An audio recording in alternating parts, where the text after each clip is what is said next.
నల్గొండ జిల్లా ఆలేరులో ఈటీవీ ఈనాడు ఆధ్వర్యంలో జరుగుతున్న సుజలాం సుఫలాం సదస్సుని ప్రత్యక్ష ప్రసారం ద్వారా చూద్దాం.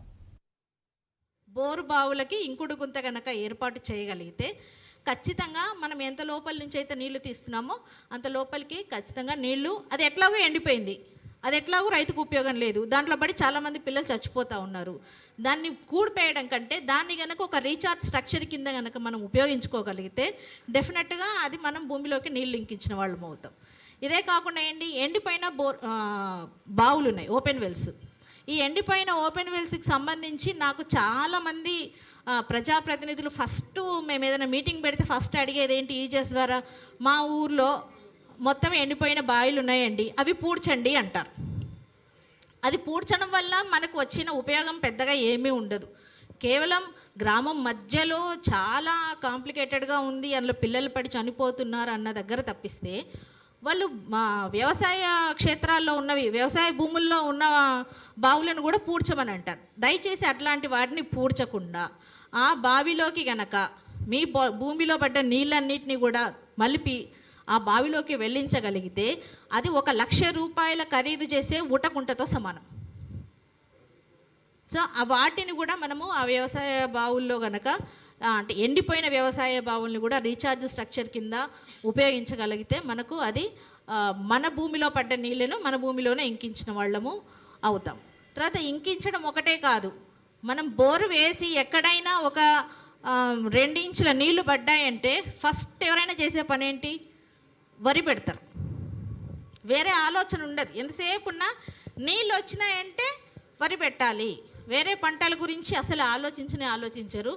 1 ఎకరము వరి పెట్టే దాంతో పోలిస్తే మనము 5 ఎకరాల పండ్ల తోటలు పెట్టడానికి అవకాశం ఉంటుంది. కానీ మనం ఎంతవరకు చేస్తున్నాము, అసలు ఎట్టి పరిస్థితుల్లో మనకి నీళ్లు కనిపించినాయంటే వరి కనపడాలి. ఏమంటారు, అయ్యో మేము మా కడుపులకు అన్నం తినొద్దా, మా ఇంట్లో బియ్యం కావద్దా అంటారు. మరి మన తెలంగాణ ప్రభుత్వము ఎంత ఇదిగా మన అందరి గురించి ఆలోచించి 1 మనిషికి 6 కిలోల బియ్యం ఇస్తున్నప్పుడు ఆ బియ్యాన్ని మనం ఖచ్చితంగా ఉపయోగించుకుంటున్నాం. మనము ఎంత లోతులో ఉన్న నీళ్లను తీసి ఎందుకు వరి పండించాలి? మనం హైదరాబాద్కి అతి సమీపంలో ఉన్నాము. ఇంత సమీపంలో ఉన్న వాళ్ళం మనం ఏం చేయొచ్చు, కూరగాయలు పండించుకోవచ్చు. 1 ఎకరము పారే నీళ్లతోటి దాదాపుగా 7-8 ఎకరాల కూరగాయలు పండించుకోవచ్చు. కానీ మనం అసలు ఆ వైపున ఎట్టి పరిస్థితులు ఆలోచించం. అది కనుక మనం కూరగాయలని మార్కెట్ని కనుక మనం సరిగ్గా ఉపయోగించుకోగలిగితే మనం 100% రైతుల ఆత్మహత్యలు అనేవి ఉండవు. అట్ ది సేమ్ టైం రైతులు కూడాను మంచి ప్రాస్పరిటీలో ఆర్థిక పరంగా ముందుకు వెళ్ళే అవకాశం కూడా ఉంటుంది. మాకు కడుపులోకి తిండి ఎట్లా, మరి వాళ్ళందరికీ మనకు బియ్యం ఎట్లా వస్తాయంటే ఖచ్చితంగా మనకు డ్యామ్ల కింద, పెద్ద పెద్ద డ్యామ్ల కింద కాలువలు ఉన్నాయి. పారే కాలువలో నీళ్ళని తీసుకొని పోయి వరి పండించుకోవచ్చు. భూగర్భ జలాల్ని మనం ఏమాత్రం తీసినా వాటితోటి డైరెక్ట్గా సేద్యం కాకుండా బిందు తుంపర్ల సేద్యం ద్వారా కనుక మనం నీళ్లను పారించి మనం కనుక పంటలు పండించగలిగితే డెఫినెట్గా మనకు అదందరికీ ఉపయోగపడుతుంది. కనీసం మన పిల్లలకే ఇంకా వాళ్ళ పిల్లల సంగతి తర్వాత దేవుడెరు, మన పిల్లలకన్నా కనీసం తాగడానికి నీళ్లు మనం అందుబాటులో ఉంచిన వాళ్ళం అవుతాం. ఈ నీళ్లను గురించి అబ్దుల్ కలాం గారు ఒక మంచి డాక్యుమెంటరీ తయారు చేశారు. మన మాజీ రాష్ట్రపతి గారు అబ్దుల్ కలాం గారు ఆ డాక్యుమెంటరీ చూస్తే కనుక నిజంగా మనకు ఈరోజు మనం ఎట్లాంటి పరిస్థితుల్లో ఉన్నాము అనేది చాలా అంత గగురు పడుస్తుంది అనమాట. వాళ్ళు నీళ్లు తాగడానికి వేల కొద్ది కిలోమీటర్ల దూరంలో నుంచి నీళ్లు తీసుకొచ్చుకోవడము, అసలు నీళ్ల గురించి అల్లాడిపోవడము, అది ఎవరు ఇప్పుడున్న మన పిల్లల తరం కాదు, నెక్స్ట్ తరం, ఇమీడియట్ తరంకి అలాంటి పరిస్థితులు అంటే రాబోయే అంటే మినిమం ఒక 2050 సంవత్సరాల్లో, ఇప్పుడు 2016లో ఉన్నాం కదా, 2050 సంవత్సరాల్లో ఖచ్చితంగా మనము చాలా తీవ్రమైన నీటి ఎద్దడి ఎదుర్కొంటాం. ఈరోజు చూస్తున్నాం, మహారాష్ట్రలో నీళ్లు లేకపోతే మనకు పక్కన రాజస్థాన్ నుంచి ట్రైన్ల ద్వారా నీళ్లను మనం ఈరోజు తరలించి వాళ్లకు దాహార్తి తీర్చాల్సిన పరిస్థితి వచ్చింది. ఇలాంటి పరిస్థితి మనము మన తెలంగాణలో రాకుండా ఉండాలి అంటే మన తెలంగాణ ప్రభుత్వం చాలా మంచి ఒక యాక్టివిటీస్ని టేకప్ చేస్తోంది. ఒకటి మిషన్ కాకతీయ అంటున్నాము, మిషన్ భగీరథ అంటున్నాము. వాటితో పాటు మన గ్రామంలో పడ్డ, మన భూమిలో పడ్డ, మన ఇంటి మీద పడ్డ నీళ్లను మనం ఇంకించాలి అంటే ప్రతి ఇంటికి ఒక ఇంకుడు గుంతను ఏర్పాటు చేసుకోవాలి. ఎంత ఇది అనంటే మనం ఎన్ని లీటర్ల నీళ్లను వాడుకున్నా కూడా అన్ని లీటర్ల నీళ్ళు కనుక మనం ఖచ్చితంగా ఆ ఇంకుడు గుంతల ద్వారా ఇంకించగలిగితే డెఫినెట్గా మీ ఊరు ఒక జలకుండ లాగా తయారవుతుంది. సో అది తయారు కావాలంటే ప్రతి ఒక్కరూ, మేము నిన్న ఒక ఎగ్జాంపుల్ చెప్తామండి. ఎర్రంపల్లి గ్రామం భువనగిరి మండల్లో మేము లాస్ట్ వీక్ ఇలాగే భువనగిరి మండల్లో సుజలాం సుఫలాం సదస్సు పెట్టిన తర్వాత ఒక విలేజ్ని అడాప్ట్ చేసుకోవాలనేది చేసుకొని ఆ ఎర్రంపల్లి గ్రామంలో మేము దాదాపుగా 67 ఎస్టిమేట్స్ జనరేట్ చేశాము. ఒక 15 మంది చాలా ఇంట్రెస్టింగ్గా మేము చేసుకుంటామని ముందుకొచ్చారు. మేము మీటింగ్ పెట్టినప్పుడు ఒక 10 మంది మాత్రం అసలు మాకు ఇంట్లో భూమే లేదు, మేము ఎట్లా చేసుకోవాలి, మాకు భూమి లేదు, మాకు జాగలేదు, మాకు ఇంకుడు గుంత వేసిర్రు, మేము ఎలా చేసుకోవాలి అనేది వాళ్ళు చెప్పారు. సరే ఒకసారి చూద్దాం పదండి అని చెప్పేసి వాళ్ళ ఇండ్లన్నీ కూడాను అధికారులము ప్లస్ కొంతమంది గ్రామస్తులు అందరూ కలిసి వాళ్ళ ఇంటికి పోతే వాళ్ళందరి ఇండ్లు 10 మంది అన్నారు కదా, 10 మందిలో 10 మందికి ఖచ్చితంగా జాగుంది. అంటే ఏంటి, ఇదేదో గవర్నమెంట్ ప్రోగ్రాము, గవర్నమెంట్ వాళ్ళు చేసుకుంటారు, మాకేముంది ఈ ఇంకుడు గుంత చేసుకుంటే. వాళ్ళ ఆలోచన ఏంది, ఇంకుడు గుంత చేసుకుంటే మా భూమిలో అంతా కూడాను మురికి చేరిపోతుంది, ఈడ చెత్త చెదారం అవుతుంది అనేది వాళ్ళ ఒక బ్యాడ్ ఇంప్రెషన్. అది కాదు, దాని ఉపయోగం ఏంటనేది మేము అక్కడ వాళ్ళకు క్లియర్గా ఎక్స్ప్లెయిన్ చేసి వాళ్ళతోని ఖచ్చితంగా ఎవరైతే 10 మంది మాకు జాగలేదు మేము కట్టుకోమన్నారో వాళ్ళకే ఫస్ట్ ముందు ముగ్గు పోసి వాళ్ళ ఇళ్ళ దగ్గరనే ఫిట్టింగ్ అనేది స్టార్ట్ చేయించవచ్చు. సో అంటే ఇది ఎవరికి వాళ్ళు ఓనప్ చేసుకోవాలి ఈ కార్యక్రమాన్ని. ఇది నా అవసరము, నా ఇంట్లో పడ్డ నీళ్లను నేనే వాడుకోవాలి. ఇప్పుడు డబ్బులు ఉన్నాయండి, డబ్బులు మనం సంపాదించుకున్న డబ్బులని పక్కింటి వాళ్ళకి ఖర్చు పెడతామా? పెట్టాం కదా. మరి మన ఇంట్లో వాడుకున్న నీళ్లను పక్కింటికి ఎందుకు పంపించాలి? మన భూమిలోనే ఇంకించుకోవాలి కదా. అంటే ఇప్పుడు జలం ధనంతో సమానం,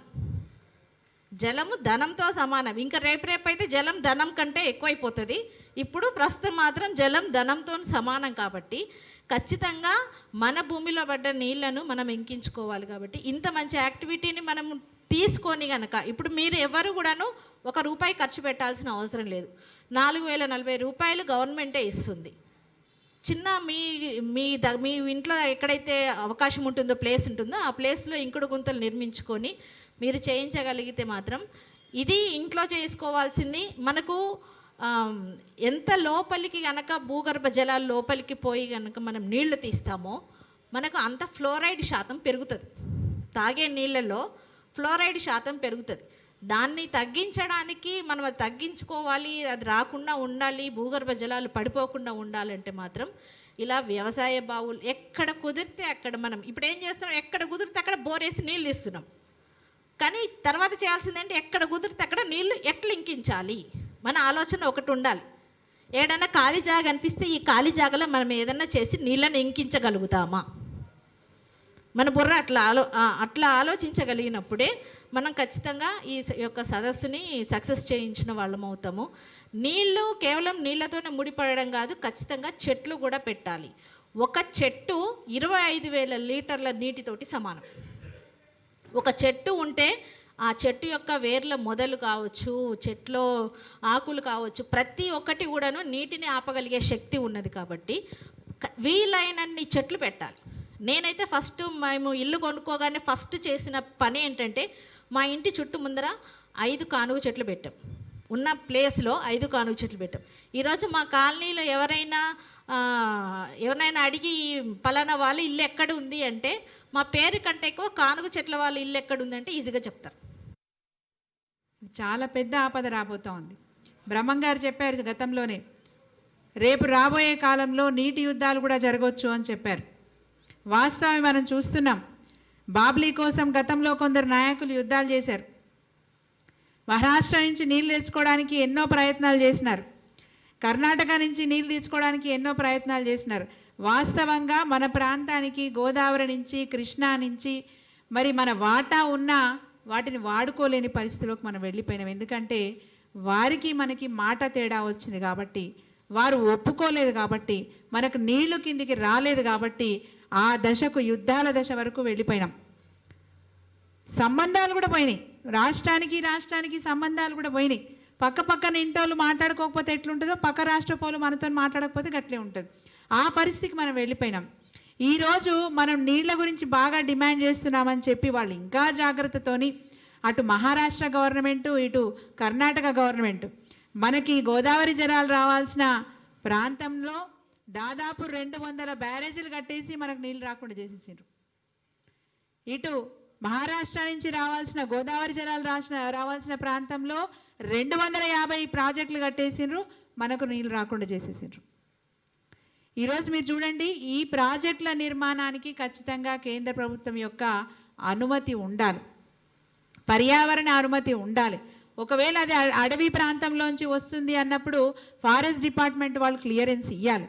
ఇన్ని రకాలుగా మరి అనుమతులు పొందాల్సిన అవసరం ఉన్నా వాళ్ళు ఏం చెప్తున్నారంటే అసలు మేము బ్యారేజ్లే కడతలేమని చెప్తున్నారు. వాళ్ళు బ్యారేజీలు కట్టుకుంటూనే పోతున్నారు. అసలు ఇది తెలిస్తే కదా కేంద్ర ప్రభుత్వానికి వీళ్ళు కడుతున్నారనే విషయమే తెలియదు, అంత గోప్యంగా కట్టేసిండ్రు. చాలా ఆశ్చర్యం వేసింది మాకు మొన్న అసెంబ్లీలో మన ముఖ్యమంత్రి గారు కేసీఆర్ గారు స్క్రీన్ మీద ఇన్ని ప్రాజెక్టులు వాళ్ళు కట్టినారు అని చెప్పినప్పుడు చాలా ఆశ్చర్యం వేసింది. ఈరోజు అదే గోదావరి అదే కృష్ణమ్మ మన ప్రాంతంలో పారుతున్నా కానీ ప్రాజెక్ట్స్ లేకపోవడం వల్ల ఈరోజు మనం వెనుకబడిపోయినాం. సరే, అది ఒక దీర్ఘకాలిక ప్రణాళిక. ఎట్లా ఈ నీటి కష్టాల్లోంచి బయటపడతాము అంటే ప్రాజెక్టులు నిర్మించుకోవాలి, మనము బ్యారేజీలు కట్టుకోవాలి, నీళ్ళని నిలుపు చేసుకోవాలి. ఇది ఒక పెద్ద దీర్ఘకాల ప్రణాళిక. ఇది మన ఈరోజు ఆలేరులో ఉన్నాం కాబట్టి ఆలేరుకు నీళ్లు రావాలంటే 2018 ఎండింగ్లో వస్తాయి. మరి ఈలోపు ఏం చేద్దాం? శ్యామల గారు అన్నట్టు దొంగతనాలు జరిగితే కష్టం. కాబట్టి ఇప్పటికిప్పుడు మనం ఏం చేయాలి, ఏ రకంగా ముందుకు పోవాలి?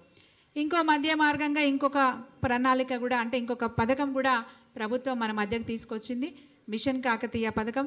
మిషన్ కాకతీయ పథకం ద్వారా ఈరోజు ఊర్లో ఉన్న చెరువులను కానీ కుంటలను కానీ మళ్ళీ వాటిని రీఛార్జ్ చేసే ప్రయత్నం, అంటే వాటిని రిపేర్ చేసుకోవడం, వాటిని రెనోవేట్ చేసుకొని, అంటే వాటిని పూడిక తీయటము, అదేవిధంగా కట్ట నిర్మాణం చేసుకోవడము, ఆ కట్ట కూడా పకడ్బందీగా చేసుకోవడము, అదేవిధంగా తూములు ఒకవేళ పాడైపోయినట్లయితే తూములు కూడా రిపేర్ చేసుకోవడం, లేకపోతే కొత్త వాటిని అమర్చుకోవడం, అలుగు కరెక్ట్గా ఉందా లేదా చూసుకోవడం, ఎక్కడ కూడా బ్రీచ్లు లేకుండా, అంటే ఎక్కడ కూడా బొంగలు పడకుండా చూసుకోవడం. ఇది ఒక మార్గం. ఒక మిషన్ కాకతీయ పథకం ద్వారా బ్రహ్మాండంగా ఈ కార్యక్రమాన్ని కూడా చేపడుతున్నాం. నిజంగా చాలా సంతోషం వేస్తుంది. ఈరోజు ప్రజల్లో ఒక మంచి అవగాహన అయితే ఉన్నది. మా చెరువు మేము కాపాడుకోవాలి, పార్టీలకు అతీతంగా, కులాలకు అతీతంగా, మతాలకు అతీతంగా ఎట్లయితే తెలంగాణ కోసం పాటుపడ్డారో ఈరోజు మా చెరువు బాగు చేసుకోవాలనే ఆలోచన అందరికీ వచ్చింది. ఈరోజు చూడండి, గతంలో ఏదైనా పని చేపడితే ప్రభుత్వంలో ఉన్న పార్టీ వాళ్ళే చేసేవాళ్ళు, వాళ్ళే పట్టించుకునేవాళ్ళు. ఇప్పుడు పరిస్థితి లేదు. ప్రతిపక్షంలో ఉన్న వాళ్ళు కూడా ఈ మిషన్ కాకతీయ కార్యక్రమాల్లో బ్రహ్మాండంగా పాల్గొంటున్నారు. ఎవరైనా సరే మా ఊర్లో చెరువు బాగుపడితే మేము బాగుపడతాం. అక్కడ జలసిరి ఉంటే ఇక్కడ గ్రామంలో ఈ సిరి ఉంటుంది. నిజంగా నిజం ఇది. చెరువులు మంచిగా అభివృద్ధి చెందితే మనం కూడా అభివృద్ధి చెందుతాం. ఎందుకంటే పంటలు బాగా పండుతాయి. పంటలు బాగా పండితే మన పిల్లల్ని బాగా చదివించుకోగలుగుతాం. మన పిల్లలు బాగా చదివితే మంచి ఉద్యోగాలు వస్తాయి, తప్పకుండా ముందుకెళ్తాం. ఇందులో ఒక పాయింట్ చెప్పాలి. ఆధునికీకరణ గురించి చాలామంది చెప్తా ఉంటారు. అవును, మోడర్న్గా ఉండాలి, హై టెక్నాలజీ నేర్చుకోవాలి. ఎంత టెక్నాలజీ నేర్చుకుంటే అంత ముందుకు పోతాం, అంత పెద్దగా పరిశ్రమలు స్థాపిస్తాం, బ్రహ్మాండంగా ఉద్యోగాలు వస్తాయి, బ్రహ్మాండంగా మనం కూడా ఈరోజు ప్రపంచ స్థాయిలో పోటీపడే మనకు ఆ శక్తి వస్తుందని చెప్తాం. కానీ మన కల్చర్ని మాత్రం మర్చిపోవద్దు. ఈరోజు మన కల్చర్ని మనం మర్చిపోతే మళ్ళీ ఎంత ఫాస్ట్గా పరిగెట్టినామో అంత ఫాస్ట్గా వచ్చి గొడవ గుద్దుకుంటాం. ఇంతకుముందు శ్యామల గారు చెప్పిన విషయాలు అవే. పాతకాలంలో ఇప్పుడు ఇంకుడు గుంతల విషయం చెప్తా ఉన్నారు. ఇంకుడు గుంతలు ఎక్కడవండి? నిజంగా మన తాతలు ఉన్నప్పుడు ఏదైనా పండగ చేసినా ఇంట్లో ఉన్న నీళ్లు కూడా బయటికి పోవద్దు, తద్వారా అశుభం అని చెప్పగానే సెంటిమెంట్ బాగా పాటిస్తాం. వెంటనే ఇంట్లో ఒక ఇంకుడు గుంత తీసుకుంటాం. ఆ పండగకి ఎట్లయితే సున్నాలు పెట్టినప్పటి నుంచి మొదలుకుంటే మొత్తం పండగంతా అయిపోయి చుట్టాలంతా వెళ్ళిపోయేదాకా మనం పాడవేసి చెత్త కానీ నీళ్లు కానీ కూరగాయల కోసమో లేకుంటే యాటను కోస్తేనో ఏదైనా సరే ఇవన్నీ నీళ్ళన్నీ కూడా ఇంకుడు గుంతలకే పోవాలి, రోడ్లకు పోవద్దు, బజార్లకు పోవద్దు. మన ఇంట్లో అమ్మవారు ఉంటుంది, అమ్మవారు బయటికి పోతే మనకు అశుభం కాబట్టి ఇంట్లోనే ఉండాలి అని చెప్పేసి గతంలో వాళ్ళు చెప్తే సెంటిమెంట్గా చెప్తే వింటాం. కానీ ఇప్పుడు మామూలుగా వచ్చి ఒక టెక్నికల్గా ఈ విధంగా కట్టుకోండి, కట్టుకుంటే మీకు బ్రహ్మాండంగా నీళ్ళు ఇక్కడే నిలుస్తాయని అంటే మాకు అంతా దోమలు వస్తాయి, మాకెందుకు?